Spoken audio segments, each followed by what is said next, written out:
Hey you guys, welcome back to Southern Latitudes.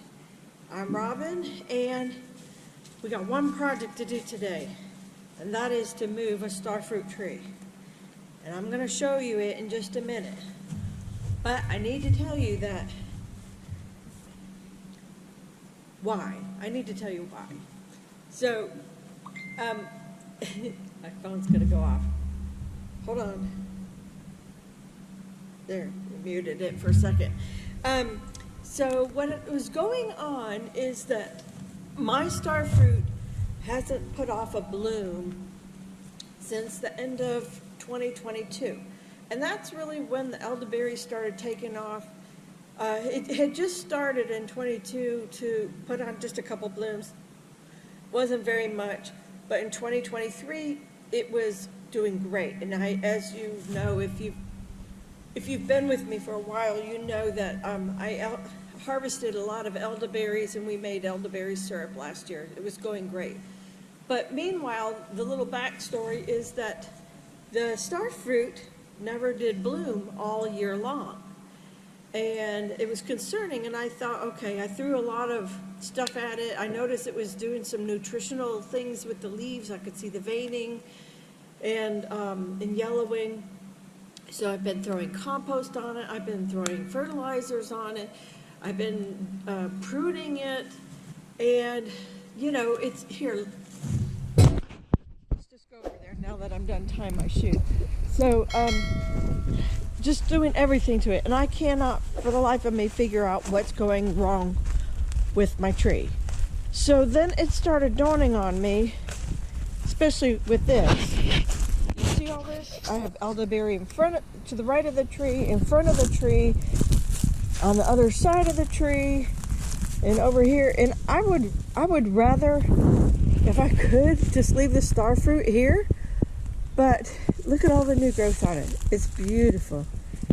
But we're not getting a single bloom. So I started thinking a little while ago that, look, there's elderberries all in here. And I got to thinking, this is only about 3 to 4 feet between trees. Perhaps it was, oh, look, it's starting to bloom up there. Perhaps, I know the Brazilian pepper throws out a signal to the plants around it, hey, don't grow because I'm dominant, and it's sort of toxic. And so I was thinking about that, and I was like, I'm wondering if that's affecting my starfruit tree. It's just a hunch, right?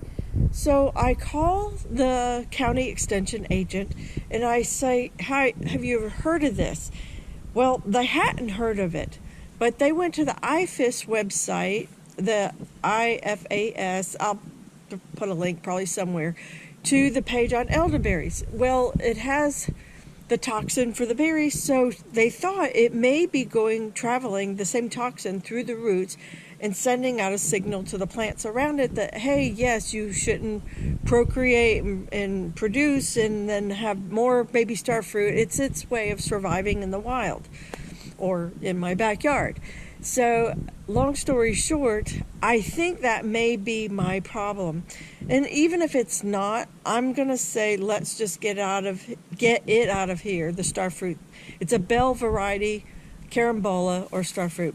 Let's get it out of here before A, it does kill it, or B, everything's growing really good. And we started this before there was an elderberry, before there was a guava in front of it, before the grapes started coming over across the back. And I'm thinking perhaps we just need to get it out, period, and it would be a good idea to put it somewhere where it can have more sun and just really develop into a nice tall tree. Really, I think the space I picked out will allow it to go pretty tall. So I probably will top it, though, at like 12 or 15, but it could go to 20 if it wanted to and spread out, other than the side where the peach is. I'll show you in just a second. We'll be there in a second to dig a hole. And here is the solution. So it's about, I'm going to guess 12 feet maybe? Maybe not quite. Maybe about 12 feet from the tropic snow peach. And it's going to be kind of in front of the pineapples, but I don't care. and it won't affect any of the fruit trees in the back here. And I'm still thinking about planting something back here. It won't affect that either. So I think we have, you know, as the sun, it'll cast a shadow starting here in the morning and then go across here. I think we're pretty much in the clear, and this is probably going to be excellent. It's already had mushroom compost on it year after year after year, and I just let the grass grow back, and then in the fall we bring in a massive pile. So I know it's probably got some really good nutritious soil underneath there. Okay, here it is. It's a pretty good sized tree. That actually might be 6 to 8 feet. I don't know. What did you think, Michael? 7?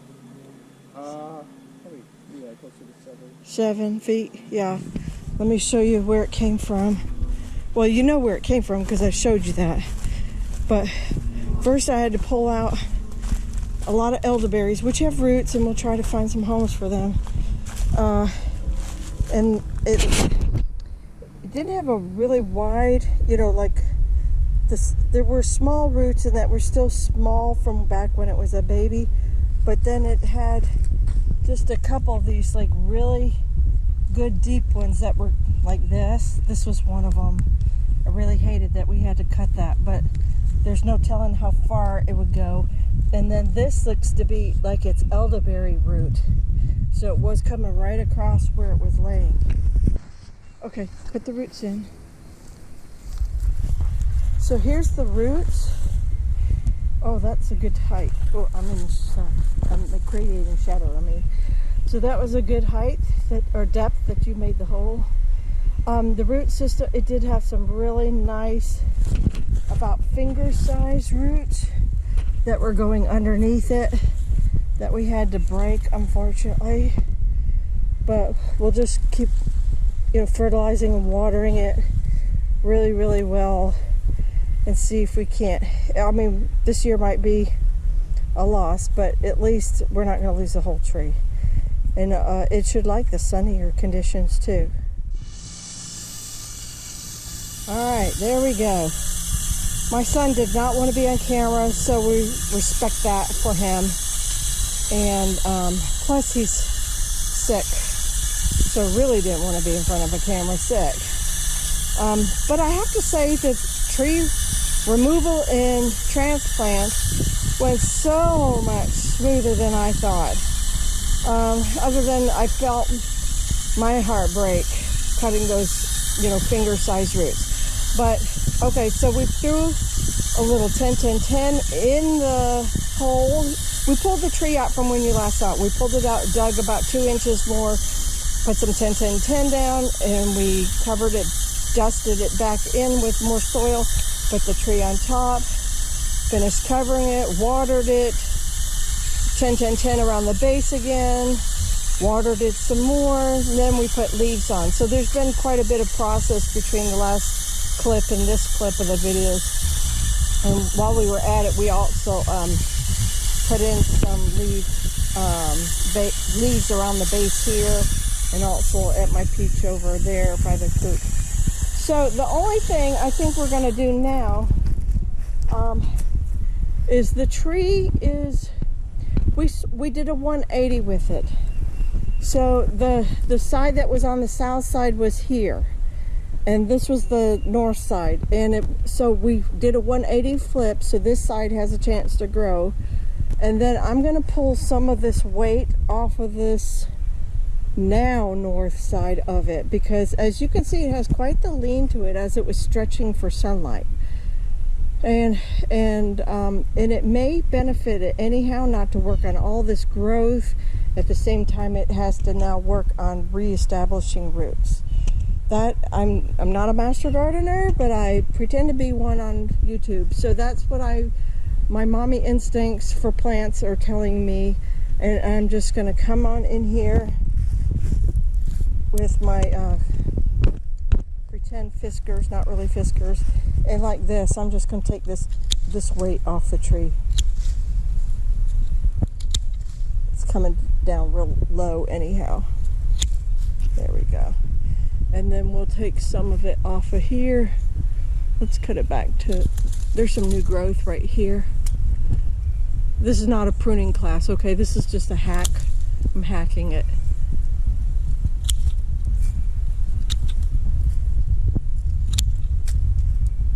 I'm just trying to give it a little balance again.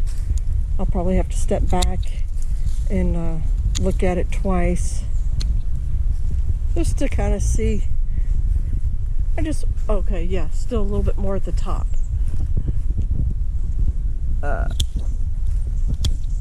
I hope you guys are focused because I'm not even looking to see what you're seeing. Okay, I'm kind of just focusing on my job.